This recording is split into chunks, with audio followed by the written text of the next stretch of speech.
طفیل رضی اللہ تعالی عنہ یمن کے رہنے والے تھے، اپنے قبیلے کے سردار تھے۔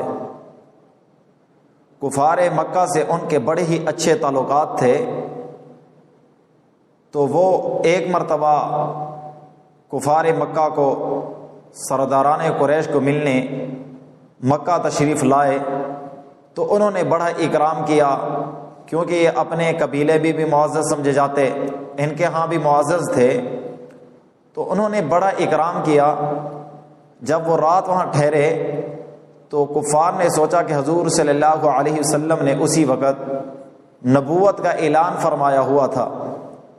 کفار نے سوچا کہ اگر حضرت طفیل رضی اللہ تعالی عنہ حضور صلی اللہ علیہ وسلم کی باتیں سن کر ایمان لے آئیں تو حضرت طفیل رضی اللہ تعالی عنہ کی وجہ سے ان کا پورا قبیلہ مسلمان ہو جائے گا۔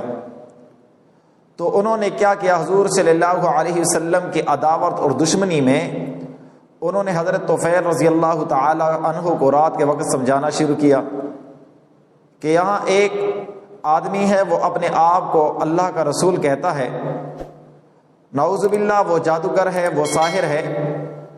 جو آدمی اس کی بات سنتا ہے تو بیٹا باپ کا نہیں رہتا، باپ بیٹے کا نہیں رہتا، خاوند بیوی کا نہیں رہتا، بیوی خاوند کی نہیں رہتی، بھائی بھائی کا نہیں رہتا، تو وہ ایسا جادو کرتا ہے کہ جو اس کا ہو جائے پھر کسی کا نہیں رہتا، تو لہٰذا آپ اس کی بات نہ سننا۔ تو حضرت طفیل رضی اللہ تعالی عنہ فرماتے ہیں کہ جب کفار مکہ نے مجھ سے یہ باتیں کی تو میں نے بھی ارادہ کر لیا کہ میں ایسے آدمی کی باتیں نہیں سنوں گا۔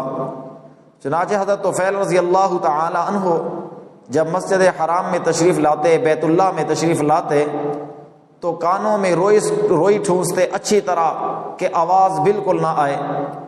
خدا کا کرنا ایک مرتبہ ایسے ہوا کہ حضور صلی اللہ علیہ وسلم نماز میں تلاوت فرما رہے ہیں، حضرت طفیل رضی اللہ تعالی عنہ نے جب آواز سنی تلاوت کی تو کانوں میں آواز پڑی تو کہا کہ کیا حرج ہے، میں تو خود شاعر ہوں، پڑھا لکھا آدمی ہوں، قبیلے کا سردار ہوں، بات تو سن لوں کہ یہ آدمی کہتا کیا ہے۔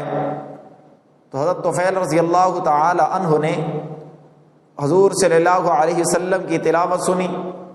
سبحان اللہ، تلاوت بھی کیسی، حضور صلی اللہ علیہ وسلم کلام اللہ پڑھ رہے ہیں بیت اللہ میں کھڑے ہو کر۔ پھر دیکھو کلام کا وہ چاشنی کا منظر کیا ہوگا کہ اللہ کی کتاب کلام اللہ ہو، جگہ بیت اللہ ہو، پڑھنے والا رسول اللہ ہو۔ جب حضرت طفیل رضی اللہ تعالی عنہ نے حضور صلی اللہ علیہ وسلم کی زبان سے تلاوت سنی تو حضور صلی اللہ علیہ وسلم جب تلاوت اور نماز سے فارغ ہوئے تو گھر کی طرف تشریف لے گئے۔ جب گھر کے دروازے پہ پہنچتے ہیں تو حضرت طفیل رضی اللہ تعالی عنہ نے حضور صلی اللہ علیہ وسلم کو آواز دی، یا رسول اللہ مجھے بھی اپنے ساتھ لے جائیے، میں آپ سے کچھ باتیں کرتا ہوں، میرا دل چاہتا ہے کہ میں آپ سے باتیں سنوں۔ تو حضور صلی اللہ علیہ وسلم حضرت طفیل رضی اللہ تعالی عنہ کو گھر کے اندر لے آئے۔ پھر حضور صلی اللہ علیہ وسلم سے حضرت طفیل رضی اللہ تعالی عنہ نے کہا، یا رسول اللہ مجھے کچھ اچھی باتیں سنائیے۔ تو حضور صلی اللہ علیہ وسلم نے قرآن مجید کی تلاوت ان کو سنائی تو حضرت طفیل رضی اللہ تعالی عنہ کا قلب اطہر منور ہوا، انہوں نے کلمہ پڑھا۔ کلمہ پڑھنے کے بعد فرمانے لگے، یا رسول اللہ میں قبیلے کا سردار ہوں، میرے لیے دعا کیجئے کہ میں اسلام کی نشانی بن کر جاؤں تاکہ لوگ قبیلے والے اسلام قبول کر لیں۔ تو حضور صلی اللہ علیہ وسلم نے حضرت طفیل رضی اللہ تعالی عنہ کے لیے دعا فرمائی تو حضرت طفیل رضی اللہ تعالی عنہ یمن واپس اپنے قبیلے میں پہنچے۔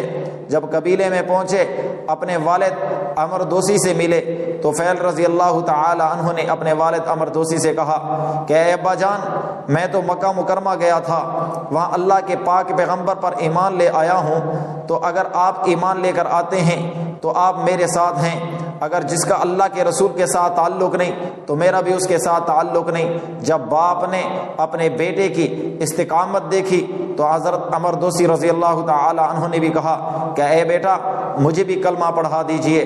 حضرت طفیل رضی اللہ تعالی عنہ کے والد نے کلمہ پڑھا۔